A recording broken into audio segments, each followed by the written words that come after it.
पहाड़ियों से घिरे घने जंगलों के बीच आर्कियोलॉजी का एक प्रोफेसर हॉपर एक खोज करने आया हुआ था। उसे एक शादीशुदा कपल की तलाश थी जो सन 1970 के दशक में अपनी बेटी के साथ एक सफर पर निकले थे, लेकिन वे अचानक कहीं गायब हो गए थे। हॉपर ने पता लगाया कि वो कपल असल में फाउंटेन ऑफ यूथ को ढूंढ रहे थे।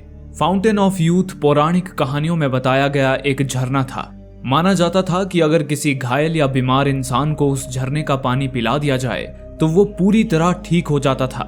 यहाँ तक कि उस झरने का पानी पीने से मरा हुआ इंसान भी वापस जीवित हो जाता था। उस कपल का मानना था कि वो फाउंटेन ऑफ यूथ सच है और किसी गुफा के अंदर छुपा हुआ है, लेकिन जब वो कपल उसकी तलाश में निकले तो वो खुद ही लापता हो गए। हॉपर उनके सुरागों का पीछा करता हुआ उस जंगल तक आ पहुंचा था। हालांकि इस खोज में हॉपर के दो काबिल स्टूडेंट्स टेलर और जैकी भी हॉपर को असिस्ट करने वाले थे, पर उस जंगल में चोर लुटेरों का खतरा था, इसलिए हॉपर उन्हें अपने साथ लेकर नहीं आया था।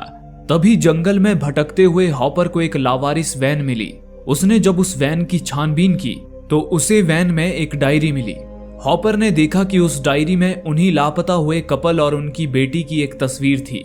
साथ ही उस डायरी में फाउंटेन ऑफ यूथ के बारे में कुछ जानकारियां भी लिखी हुई थी। उसे देख हॉपर समझ गया कि वो वैन और वो डायरी उसी लापता हुए कपल की थी। वे लोग फाउंटेन ऑफ यूथ की तलाश में उसी जगह पर आए थे। हॉपर आसपास की जगहों में उनकी छानबीन करने लगा। हॉपर ने देखा कि उस जगह के आसपास कुछ बड़ी और गहरी सुरंगें थी। इतने में ही उसकी नजर उससे कुछ दूर पहाड़ी पर मौजूद एक गुफा पर गई। हॉपर फौरन उस गुफा के करीब जा पहुंचा। तभी उसने देखा कि उस सुरंग के अंदर काउबॉय की तरह कपड़े पहना एक आदमी किसी पुतले की तरह एक ही जगह पर खड़ा हुआ था। हॉपर ने उसे आवाज भी दिया, पर वो काउबॉय टस से मस नहीं हुआ। तभी हॉपर ने देखा कि उस काउबॉय के पास बंदूकें भी थी। उसे देख हॉपर सतर्क हो गया, पर जब काफी समय तक उस काउबॉय ने कोई हलचल नहीं की तो हॉपर समझ गया कि वो बस एक पुतला ही है। हॉपर ने उस गुफा की छानबीन करने का ठान लिया, लेकिन उससे पहले उसने अपनी कार के पास वाली सुरंग में एक रस्सी लटका दी, क्योंकि उसे अंदाजा था कि वो पहाड़ी वाली गुफा इस सुरंग से जुड़ी हो सकती है। अगर जरूरत पड़ी तो वो इस सुरंग से रस्सी के सहारे बाहर आ जाएगा। इसके बाद हॉपर दबे पांव गुफा के अंदर जाने लगा। तभी थोड़ी दूर जाते ही हॉपर ने देखा कि उसके सामने नमी से भरी एक अदृश्य दीवार थी। हॉपर एक पल भी सोचे बगैर उस दीवार के पार चला गया। इसी तरह 2 दिन बीत गए, लेकिन गुफा में जाने के बाद हॉपर अब तक वापस लौटकर नहीं आया था। इस बात से परेशान उसके असिस्टेंट जैकी और टेलर अपनी दोस्त कारा के डैड की कार लेकर हॉपर को ढूंढने निकल चुके थे। टेलर ने कारा को बताया था कि ये ट्रिप उनके लिए एडवेंचरस होने वाली है, इसलिए कारा अपनी बहन वीव्स और वीव्स के दोस्त फरबी को भी साथ ले आई थी।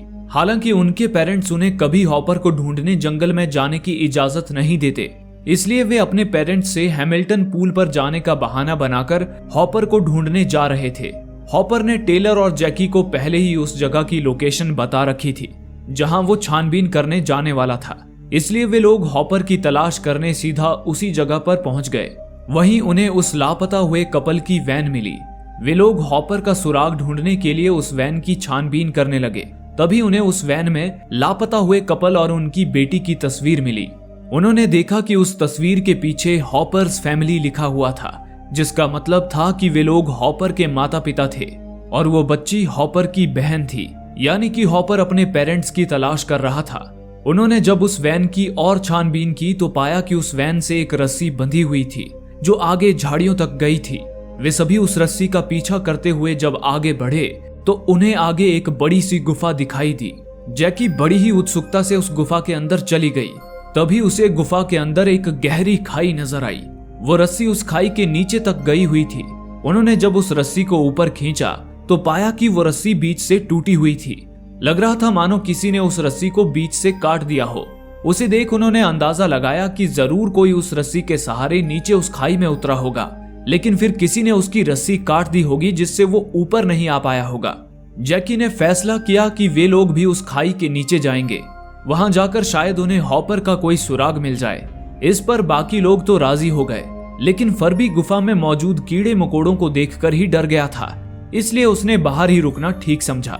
फरबी ने सभी को एक एक गोप्रो कैमरा दिया ताकि वे सभी इस एडवेंचर को कैमरों में रिकॉर्ड कर सकें। वहीं जैकी ने अपना एक बैग फर्बी के पास गाड़ी में ही छोड़ दिया, जिसमें खाना और पानी रखा हुआ था।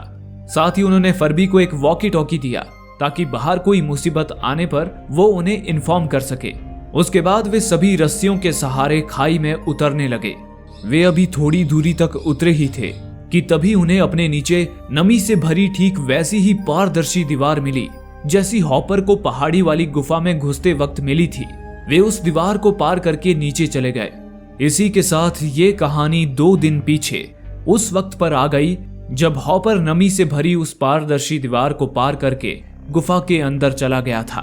हॉपर जैसे ही गुफा के अंदर पहुंचा तभी पुतले की तरह खड़ा वो काउबॉय अचानक चलता हुआ गुफा में आगे की ओर निकल गया।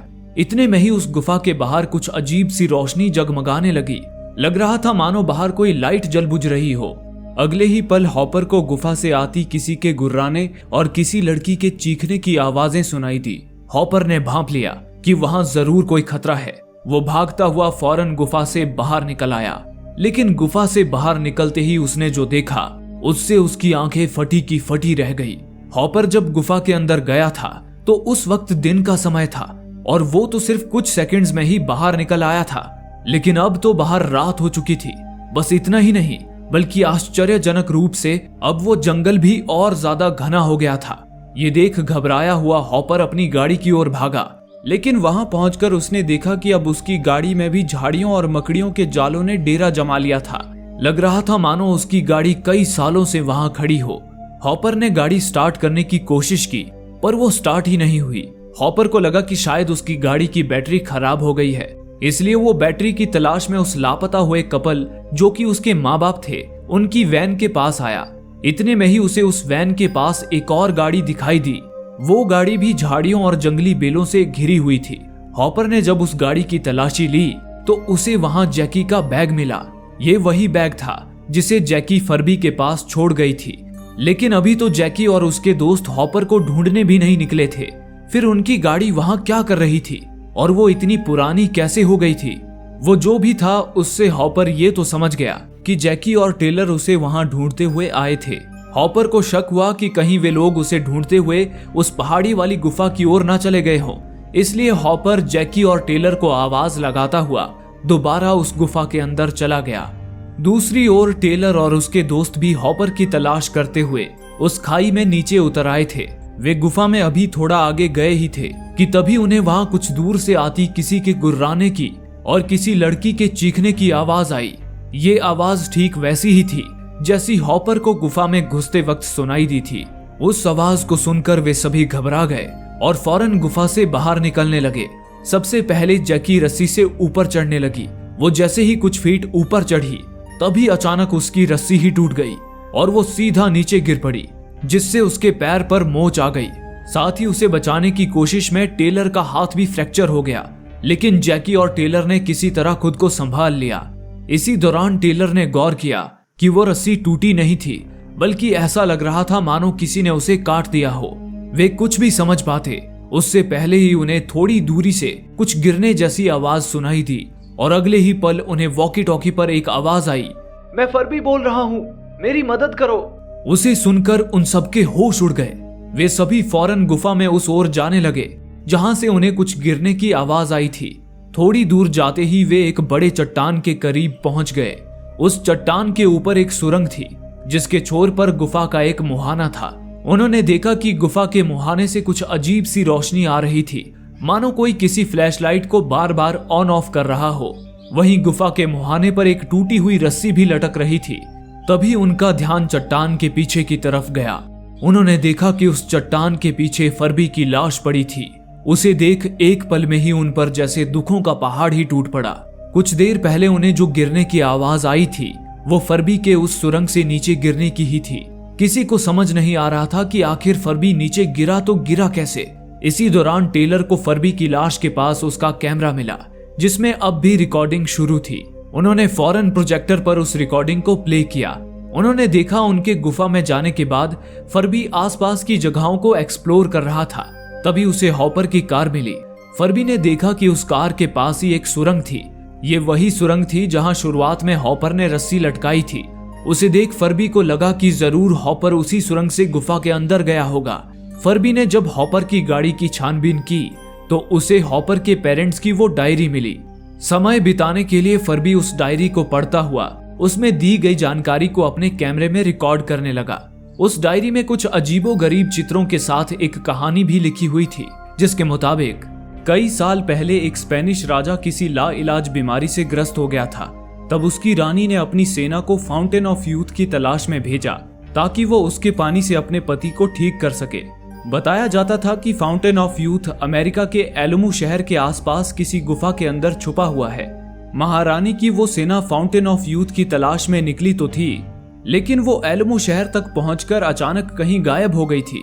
फर्बी ने जब डायरी में आगे देखा तो उसे पता चला कि बचपन में हॉपर की बहन भी एक लाइलाज बीमारी से ग्रस्त थी। उसके पेरेंट्स अपनी बेटी के इलाज का कोई तरीका ढूंढ रहे थे। तभी उन्हें फाउंटेन ऑफ यूथ की ये कहानी पता चली, जिसके बाद वे फाउंटेन ऑफ यूथ की तलाश में निकल गए ताकि वे उसके पानी से अपनी बेटी को ठीक कर सकें। लेकिन वे भी एलमू शहर के आसपास पहुंचकर कहीं गायब हो गए। इत्तेफाक से टेलर और उसके दोस्त इस वक्त जिस गुफा में थे वो भी एलमू शहर के आसपास ही मौजूद था। ये सारी कहानी इस बात की ओर इशारा कर रही थी कि फाउंटेन ऑफ यूथ उन्हीं गुफाओं में ही कहीं छुपा हो सकता था। तभी उन्होंने वीडियो में आगे देखा कि फर्बी को वो डायरी पढ़ते पढ़ते रात हो गई थी, लेकिन ऐसा होना तो नामुमकिन था क्योंकि वे लोग तो सुबह के वक्त गुफा में दाखिल हुए थे और इस वक्त उनकी घड़ी में दोपहर के 1 बज रहे थे। फिर भला फर्बी के लिए बाहर रात कैसे हो सकती थी? बस इतना ही नहीं, आगे की रिकॉर्डिंग तो और भी ज्यादा चौंकाने वाली थी। आगे की वीडियो में फर्बी बता रहा था कि अब उनके दोस्तों को गुफा में गए 2 दिन हो चुके हैं, लेकिन उसके दोस्त अब तक लौटकर नहीं आए हैं। पर टेलर और उसके दोस्तों को तो गुफा में आए अभी कुछ मिनट ही हुए थे। फिर फर्बी के लिए बाहर 2 दिन कैसे बीत सकते थे? उन्होंने वीडियो में आगे देखा कि 2 दिन बीत जाने के बाद फर्बी के पास अब ना तो खाना बचा था और ना ही पानी। और तो और वे लोग अपने पेरेंट्स से झूठ बोलकर हॉपर को ढूंढने आए थे, इसलिए उनके पेरेंट्स को भी नहीं पता था कि वे लोग इस वक्त कहां हैं। ऊपर से वहां फर्बी के मोबाइल पर सिग्नल भी नहीं था, जिस कारण वो किसी को मदद के लिए भी नहीं बुला सकता था। फर्बी ने तय किया कि अब वो अपने दोस्तों को ढूंढने गुफा के अंदर जाएगा। वो उसी सुरंग से गुफा में नीचे उतरने लगा जहां हॉपर ने रस्सी लटकाई थी। वो अभी कुछ दूरी तक उतरा ही था कि तभी अचानक उसे आसमान में तेज रोशनी से भरी एक पट्टी के आकार की कोई बड़ी सी चीज नजर आई जो बार बार ऊपर नीचे हो रही थी। फर्बी उसे समझ भी पाता उससे पहले ही किसी ने उसकी रस्सी ही काट दी और वो सीधा कई फीट नीचे गुफा में आ गिरा। फर्बी को तड़प कर मरते हुए देखने से पहले ही उन्होंने वीडियो बंद कर दिया। इस घटना से वे सभी डरे हुए थे। किसी को समझ नहीं आ रहा था कि जब उन्हें गुफा में आए हुए 1 घंटे ही हुए थे तो बाहर 2 दिन कैसे बीत सकते थे। हालांकि वे इस बारे में सोचना छोड़कर अपनी जान बचाने के बारे में सोचने लगे। उन्होंने तय किया कि उनमें से कोई हाथों के बल ऊपर चढ़कर गुफा से बाहर जाएगा और बाकियों के लिए मदद बुलाएगा। टेलर और जैकी तो जख्मी थे, इसलिए कारा ने ऊपर जाने का फैसला कर लिया। टेलर ने कारा को एक सैटेलाइट फोन दिया ताकि बाहर अगर उसे सिग्नल मिले तो वो उनके लिए मदद बुला सके। वो फोन लेकर कारा पत्थरों पर पकड़ बनाती हुई सुरंग के ऊपर चढ़ने लगी। तभी थोड़ी दूर जाते ही कारा को वहां भी नमी से भरी पारदर्शी दीवार के होने का एहसास हुआ। वो उस दीवार को पार करके जैसे ही सुरंग से बाहर निकली तो बाहर का मंजर देख वो सन्न रह गई। बाहर का माहौल अब पूरी तरह बदल चुका था। वो जगह अब जंगल के बजाय धूल मिट्टी से भरी एक बीहड़ रेगिस्तान में तब्दील हो चुकी थी। साथ ही एक भयंकर धूल का तूफान तेजी से उसकी ही ओर बढ़ रहा था। कारा फौरन एक ऊंची जगह पर चढ़कर सैटेलाइट फोन का सिग्नल तलाश करने लगी, लेकिन बदकिस्मती से पूरी कोशिशों के बावजूद उसके फोन पर सिग्नल ही नहीं आया। तभी उसका ध्यान आसमान की ओर गया। उसने देखा कि ट्रायंगल के आकार की कोई विशाल चीज आसमान में मंडरा रही थी। उसे देख कारा घबरा गई और उसी वक्त वापस सुरंग के अंदर चली आई। अंदर आते ही उसने टेलर और बाकियों को बाहर का आंखों देखा हाल बताया और कहा, बाहर मैंने एक अजीब सी चीज आसमान में मंडराती हुई देखी। उसे सुनकर टेलर ने कहा, तुम झूठ क्यों बोल रही हो? तुम तो 2 सेकंड से भी कम समय में यहाँ वापस आ गई। इतने कम समय में तुमने वो सब कैसे देख लिया? ये कहकर टेलर ने उसे उसके जाने और आने का वीडियो फुटेज दिखाया। उस फुटेज में कारा वाकई में 2 सेकंड से भी कम वक्त में ही वापस लौट आई थी। तभी कारा ने उन्हें अपने कैमरे का फुटेज दिखाया। उन्होंने देखा कि कारा तो लगभग 30 मिनट तक गुफा से बाहर थी, लेकिन फिर वो 2 सेकंड में ही वापस कैसे आ सकती थी? हालांकि अब टेलर को समय का ये हेर फेर कुछ समझ आने लगा।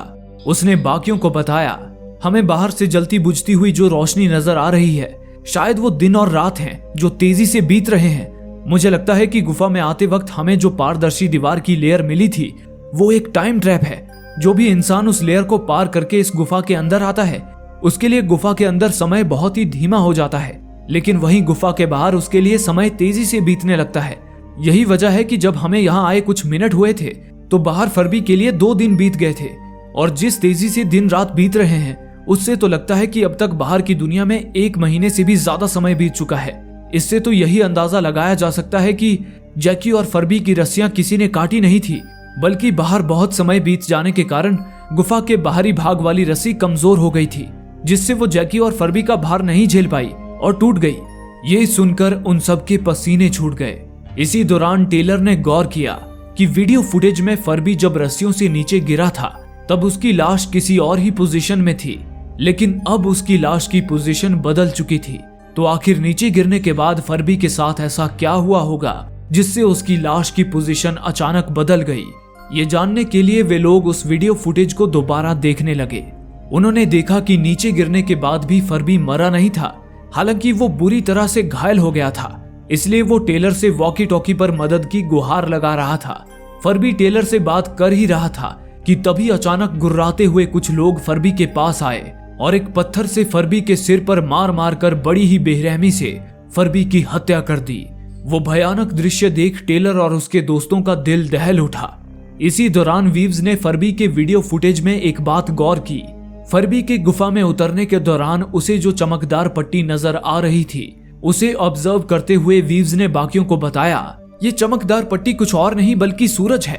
बाहर सूरज तेजी से उग और ढल रहा है, इसलिए वो हमें पट्टी के रूप में नजर आ रहा है। लेकिन सूरज की ये पट्टी हमें बार बार नॉर्थ से साउथ की ओर और साउथ से नॉर्थ की ओर भी आती जाती नजर आ रही है।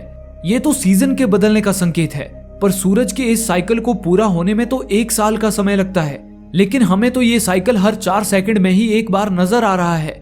इसका मतलब है कि जब हमारे लिए यहाँ 4 सेकंड्स बीतते हैं तो बाहर 1 साल बीत जाते हैं, और यहाँ आए तो हमें 1 घंटा हो चुका है। इसका मतलब है कि बाहर इस वक्त हजारों साल बीत चुके हैं। यही कारण है कि जब कारा बाहर गई थी तो बाहर उसे सब कुछ बदला हुआ नजर आ रहा था। वीव्स ये बता ही रही थी कि तभी अचानक सुरंग के ऊपर से एक खंबे के आकार की कोई चीज गुफा के अंदर आई और सीढ़ियों में बदल गई। अगले ही पल ऊपर से स्पेस सूट पहना एक लंबा चौड़ा प्राणी उस सीढ़ी से उतरकर नीचे आने लगा। वो प्राणी किसी एलियन की तरह लग रहा था। वो एलियन जैसे ही नीचे उतरा तभी अचानक उसके पीछे से एक आदि मानव गुर्राता हुआ आया और जानवरों की तरह उस एलियन पर हमला करने लगा। लेकिन उस एलियन ने उस आदि मानव की गर्दन पर एक डिवाइस फिट करके उसे वहीं कैद कर दिया। उसके बाद उस एलियन ने अपनी सीढ़ी पर लगे एक सेंसर को पकड़ा, जिससे वो सीढ़ी अपने आप ही छोटी हो गई। उस सीढ़ी को अपने पास रखकर वो एलियन टेलर और उसके दोस्तों की तरफ बढ़ने लगा। उसे देख वे लोग गुफा की दूसरी तरफ भाग खड़े हुए। इस दौरान जैकी पैर में मोच की वजह से चल नहीं पा रही थी, इसलिए कारा और वीव्स उसे सहारा देते हुए आगे बढ़ रहे थे। थोड़ी दूर जाते ही उन्हें एक मशाल जलती हुई नजर आई। उस मशाल के करीब ही एक आदमी और एक औरत की लाश पड़ी थी। उन्हें देख टेलर को याद आया कि वे दोनों तो हॉपर के माता पिता थे, जो आज से 40 साल पहले उस गुफा में आकर गायब हो गए थे। लेकिन जैसा कि उस गुफा में समय बहुत धीमा चलता था, इसलिए वे दोनों बूढ़े नहीं हुए थे।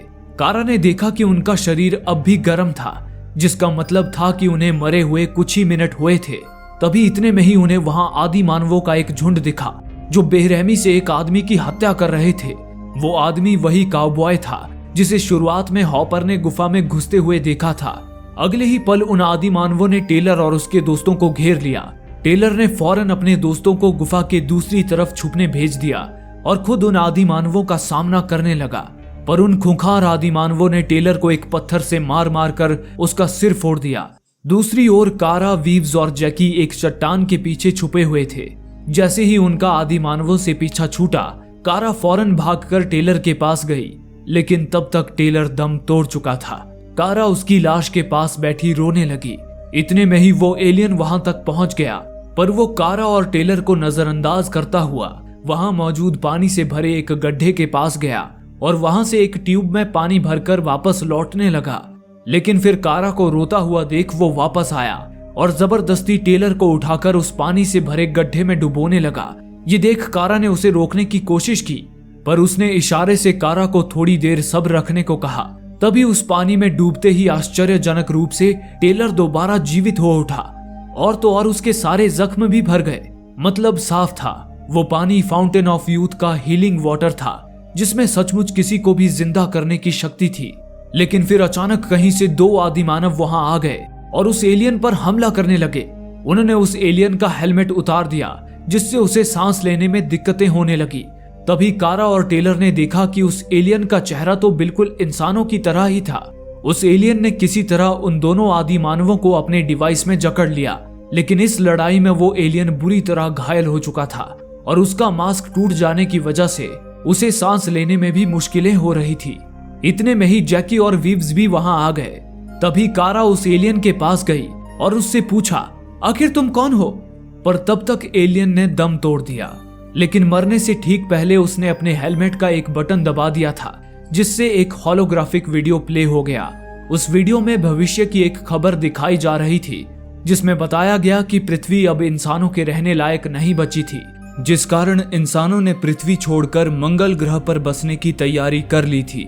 इसके लिए उन्होंने ट्रायंगल के आकार का एक विशाल स्पेस स्टेशन और एक विशाल स्पेसशिप बनाई थी, जिस पर सवार होकर पृथ्वी के सारे इंसान मंगल ग्रह पर बसने जा चुके थे। उस वीडियो फुटेज को देखकर उन्हें समझ आ गया कि उनके 1 घंटे गुफा में रहने के दौरान बाहर की दुनिया में हजारों साल बीत चुके थे। इंसान कई हजार साल पहले ही पृथ्वी को छोड़कर मंगल ग्रह पर बस चुके थे और हजारों सालों से मंगल ग्रह पर रहकर अपना वंश आगे बढ़ा रहे थे। वो एलियन भी मंगल पर बसे भविष्य के इंसानों का ही वंशज था। पीढ़ी दर पीढ़ी मंगल पर रह रहे उन इंसानों का शरीर मंगल ग्रह के एनवायरनमेंट के मुताबिक ढलता आ रहा था, इसलिए भविष्य के उस इंसान का शरीर आम इंसान के मुकाबले कहीं ज्यादा बड़ा और अलग था। साथ ही उनकी टेक्नोलॉजी भी अब पहले से कहीं ज्यादा एडवांस हो चुकी थी। भविष्य का वो इंसान किसी साइंटिफिक रिसर्च के लिए मंगल ग्रह से पृथ्वी पर फाउंटेन ऑफ यूथ के हीलिंग वाटर का सैंपल लेने आया था, पर क्योंकि भविष्य में उन इंसानों ने मंगल ग्रह के एनवायरनमेंट को अपना लिया था, इसलिए उसे पृथ्वी के एनवायरनमेंट में सांस लेने में दिक्कतें हो रही थी। लेकिन अब सवाल था कि वो आदि मानव उस गुफा में कैसे पहुंचे। दरअसल फाउंटेन ऑफ यूथ की वो गुफा करोड़ों सालों से पृथ्वी पर मौजूद थी। वो आदि मानव हजारों साल पहले किसी ठिकाने की तलाश में भटकते हुए उन गुफाओं में आ गए थे, लेकिन फिर गुफा में उनके लिए समय धीमा हो गया और बाहर की दुनिया में समय तेजी से बीतने लगा। उन्हें उस गुफा में आए अभी कुछ 25-30 घंटे ही हुए होंगे, लेकिन गुफा के बाहर हजारों साल बीत गए थे। इसके बाद वक्त वक्त पर उस गुफा में पहले वो काउबॉय, फिर हॉपर के पेरेंट्स, फिर हॉपर और फिर टेलर और उसके दोस्त आते गए, जिनसे उन आदि मानवों को खतरा महसूस होने लगा। इसलिए वो उन्हें देखते ही मौत के घाट उतारने लगे। ये हकीकत जानकर टेलर और उसके दोस्त बेचैन हो उठे। तभी उन्होंने देखा कि वहां बेहोश पड़े एक आदि मानव के पास हॉपर का बैग था। उसे देख टेलर समझ गया कि हॉपर भी उस गुफा में आसपास ही कहीं होगा। टेलर अपने दोस्तों को वहीं छोड़ तुरंत हॉपर की तलाश करने लगा। टेलर गुफा में जब थोड़ा आगे गया तो अचानक उसे कुछ आदि मानव दिखाई दिए, जिनमें से कुछ गोली लगने से मर चुके थे तो कुछ घायल थे। वहीं उन आदि मानव में एक बच्ची भी थी, जो मरे हुए आदि मानवों को हीलिंग वाटर पिलाकर उन्हें जिंदा कर रही थी। तभी टेलर ने देखा कि उनसे थोड़ी दूर हॉपर भी जमीन पर घायल पड़ा सामने की ओर कुछ देख रहा था। हॉपर के सामने पारदर्शी दीवार की एक दूसरी लेयर थी। गुफा की उस दूसरी लेयर में पहली लेयर के मुकाबले समय और ज्यादा धीमा हो जाता था, जिस कारण वहां सब कुछ एक जगह पर जमा हुआ नजर आ रहा था। उस दीवार के अंदर एक विशाल झरना था। वो झरना ही फाउंटेन ऑफ यूथ था। उस झरने के पास आदि मानवों और एक सेना के बीच घमासान युद्ध छिड़ा हुआ था। ये वही सेना थी जिन्हें स्पेनिश महारानी ने अपने बीमार पति के लिए फाउंटेन ऑफ यूथ का हीलिंग वाटर लाने भेजा था। लेकिन फिर वहां पहुंचकर उस सेना का सामना वहां पहले से ही मौजूद आदि मानवों से हो गया और वे दोनों गुट एक दूसरे को मारने काटने लगे। लेकिन उन्हें जरा भी अंदाजा नहीं था कि वे हमेशा के लिए टाइम ट्रैप में फंसकर रह गए थे। ये time trap fountain of youth की सुरक्षा करता था। वहीं उनके बीच एक बच्ची भी थी, जो एक आदि मानव से बचकर भागती हुई वहां जा फंसी थी। टेलर ने हॉपर को सहारा दिया और पूछा, उस पारदर्शी दीवार के उस पार वो बच्ची कौन है? इस पर हॉपर ने बताया, वो बच्ची मेरी बहन है। मैं जब यहाँ पहुंचा तो मेरे माँ बाप और मेरी बहन को इन आदि मानवों ने पकड़ लिया था। उन्हें बचाने के लिए मैंने कुछ आदि मानवों पर गोली दागी, लेकिन फिर उन्होंने मुझे ही घायल कर दिया और मेरे माँ बाप को मार दिया। वहीं मेरी बहन उनसे बचने के चक्कर में भागती हुई उस पारदर्शी दीवार के उस पार चली गई और समय के जाल में फंस गई। वहां समय इतना धीमा है कि मेरा उसे वहां से निकाल पाना नामुमकिन है। हालांकि उस वक्त तो हॉपर भी मौत के मुंह में था। टेलर ने हॉपर से कहा, मैं अभी आपको हीलिंग वाटर तक ले चलता हूँ, उसमें डुबकी लगाते ही आप बिल्कुल ठीक हो जाएंगे। लेकिन हॉपर ने कहा, मैं चलने की हालत में नहीं हूँ। इससे पहले कि वो आदि मानव हीलिंग वाटर से दोबारा जीवित होकर तुम सबको मार दें, तुम अपने दोस्तों को लेकर यहाँ से निकल जाओ। ये सुनकर टेलर ने हॉपर से वादा किया कि वो उसे बचाने वापस जरूर आएगा। इस वादे के साथ टेलर वहां से अपने दोस्तों के पास आ गया। तब तक जैकी ने भी हीलिंग वाटर से अपना पैर ठीक कर लिया था, लेकिन तभी उधर आदि मानव की उस बच्ची ने भी हीलिंग वाटर से अपने साथियों को फिर से जीवित कर दिया। जिसके बाद उन्होंने पहले तो हॉपर को मौत के घाट उतारा, उसके बाद वे टेलर और उसके दोस्तों की ओर आने लगे। उन्हें देख टेलर और उसके दोस्त भविष्य के उस आदमी की सीढ़ी वाली डिवाइस लेकर फौरन सुरंग के मुहाने की ओर भागे। वहां पहुंचकर उन्होंने वो डिवाइस फिट किया और तेजी से ऊपर चढ़ने लगे। उनमें सबसे आगे कारा थी। वो सुरंग के मुहाने तक पहुंच गई, पर अब वो मुहाना पूरी तरह पानी से भर चुका था। कारा ने जैसे ही उस पानी के ऊपर अपना हाथ डाला, तभी एक अजीब से प्राणी ने उसे पकड़ लिया और ऊपर खींचने लगा। ये देख टेलर ने फौरन कारा का दूसरा हाथ पकड़ लिया, लेकिन इतने में ही वो आदि मानव भी वहां तक पहुंच गए। उनमें से एक आदि मानव ने अनजाने में सीढ़ी को बंद करने वाले सेंसर को टच कर दिया, जिससे वो सीढ़ी बंद हो गई और टेलर और बाकी सब एक झटके से नीचे गिरने लगे। लेकिन उस प्राणी ने कारा को गुफा के बाहर पानी में खींच लिया। गुफा के बाहर जाते ही कारा के लिए टाइम नॉर्मल हो गया और उसे अपने दोस्त नीचे हवा में जमे हुए नजर आने लगे। तभी उस प्राणी ने कारा को ऑक्सीजन मास्क पहनाया और उसे पानी से ऊपर ले गया। इधर सुरंग के अंदर टेलर, जैकी और वीव्स नीचे गिर ही रहे थे कि तभी उस पानी से 3 केबल बाहर निकले और उन तीनों को पकड़ लिया, जिससे वे तीनों नीचे गिरने से बाल बाल बच गए। अगले ही पल उस पानी से कारा बाहर निकल कर आई। आश्चर्य की बात थी कि एक पल में ही कारा का हुलिया पूरी तरह बदल चुका था। कारा ने एक के बाद एक अपने सभी दोस्तों को पानी के ऊपर खींच लिया। देखते ही देखते कुछ और केबल्स पानी से बाहर निकले, जिन्होंने हॉपर, फर्बी, हॉपर के पेरेंट्स और हॉपर की बहन को भी ऊपर खींच लिया। कुछ देर बाद फर्बी और हॉपर अचानक जीवित होकर एक छोटे पूल से बाहर निकले। तभी उन्होंने देखा कि वे अंतरिक्ष में एक स्पेसशिप पर थे। अगले ही पल उनकी नजर उनसे कुछ दूर खड़े अजीब से लंबे हाथों वाले प्राणियों पर गई। ये वही प्राणी थे जिन्होंने कारा को ऊपर खींचा था। उन्हें देख वे दोनों सहम से गए। तभी हॉपर ने देखा कि वहीं एक दूसरे पूल से उसके पेरेंट्स भी जिंदा बाहर निकल आए थे और उसकी बहन भी उनके पास सही सलामत खड़ी थी। इतने में ही टेलर, कारा, जैकी और वीव्स वहां आए। उनके चेहरे की खुशी देख लग रहा था कि वो उन हालातों को अब पूरी तरह समझ चुके थे। दरअसल वे लोग जहां पर थे वो भविष्य के इंसानों का ही एक स्पेसशिप था। उन इंसानों का जो मंगल ग्रह पर जाकर बस गए थे और वक्त के साथ और भी ज्यादा इवॉल्व हो चुके थे, जिस कारण उनके हाथ पैर किसी एलियन की तरह लंबे नजर आ रहे थे। भविष्य के वे इंसान आज भी पृथ्वी पर रिसर्च करने आते रहते थे। भविष्य के इंसानों की टेक्नोलॉजी अब इतनी एडवांस हो चुकी थी कि उन्होंने उस गुफा के मुहाने पर एक पोर्टल खोल दिया था, जिससे वे किसी को भी गुफा से सीधा अपने शिप पर ला सकते थे। जब वे कारा को उस पानी से भरे पोर्टल के जरिए ऊपर अपने स्पेसशिप पर खींच लाए थे, तब कारा के लिए टाइम नॉर्मल हो गया था।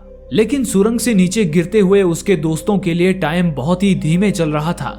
इतने धीमे कि जब नीचे गिर रहे उसके दोस्तों के लिए 1 सेकंड बीता तो कारा को गुफा के बाहर कई महीने बीत गए थे। कारा महीनों तक भविष्य के उन इंसानों के साथ रही और उनसे अच्छी तरह घुल मिल गई। उसके बाद उसने भविष्य के इंसानों की टेक्नोलॉजी की मदद से अपने बाकी दोस्तों को भी रेस्क्यू कर लिया। भविष्य के इंसानों के पास खुद का एक हीलिंग वाटर से भरा हुआ पूल भी था, जिसकी मदद से उन्होंने फर्बी, हॉपर और हॉपर के पेरेंट्स को जीवित कर दिया। इस तरह वे सभी लोग जिंदा तो बच गए, लेकिन वे भविष्य में हजारों साल आगे आ चुके थे, जिससे अब पृथ्वी पर उनके लिए कुछ नहीं बचा था। इसलिए वे सभी भविष्य के इंसानों के साथ मंगल ग्रह पर बसने निकल पड़े। और इसी के साथ ये फिल्म यहीं समाप्त हो गई। दोस्तों, आप में से काफी लोगों का कहना है कि हमारे वीडियोस आप तक नहीं पहुंच पा रहे हैं। उसके लिए आप सब्सक्राइब बटन को दबाने के बाद नोटिफिकेशन बेल पर क्लिक करें और ऑल का ऑप्शन सिलेक्ट कर लें ताकि हमारी सारी वीडियोस की नोटिफिकेशन आप तक पहुंच सके। धन्यवाद।